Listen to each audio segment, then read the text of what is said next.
Yan, magbuhat muna tayo bago bumili. Ang bala ko talaga dati, race ko yung Toyota Race. Actually nakapag test drive na ako, nakapag down payment na rin ako 5k. Hindi ko pa na ako pa yung 5k doon na yung unit. Pero kasi dati meron kaming Mirage sa kapatid ko, yun pala.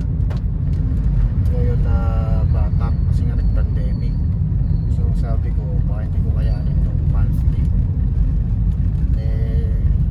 Kukuha ko, di ba nag-take over na yung AI, so medyo alanganin sa work ko. I mean kung stable kasi tagal na rin ako sa company. Pero syempre sa BPO kasi pag na-float ka 6 months yung hintayin mo. So nag-decide ako na mag second hand na lang ako. So nag second hand na lang ako. Ang ginawa ko, nag-credit to cash ako sa BPI. So nakuha ko to Toyota Vios 2019 to Vios J manual. Mababa lang yung tinakbo. Actually yung kinukuha to walang wala ako kasama mekaniko para lakasan lang ang loob. Pero hindi ko advise na gawin yun kasi nga delikado talaga, napaka-risky. Sobrang excited ko. Ayun, kinuha ko. Okay naman, isang taon na rin sa September. Mababa. Nakit ko naman ang Baguio, walang problema.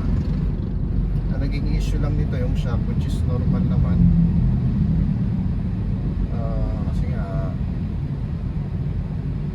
may edad na rin yung unit. Sa akin naman basta yung makina walang problema, okay sa akin. Pag i-start mo handa, wala maingay. Kasi yung may mga suspension, madali lang gawa ng paraan yan. Hirap yung sa makina.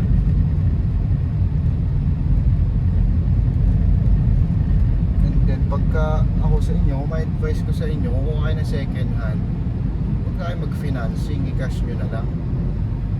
Kasi kung kukuha kayo ng financing na second hand or used car, para din kayong kukuha ng brand nyo Hindi mag-brand nyo na lang kayo. Ganon din naman pala yung interest rate brand nyo na lang kayo.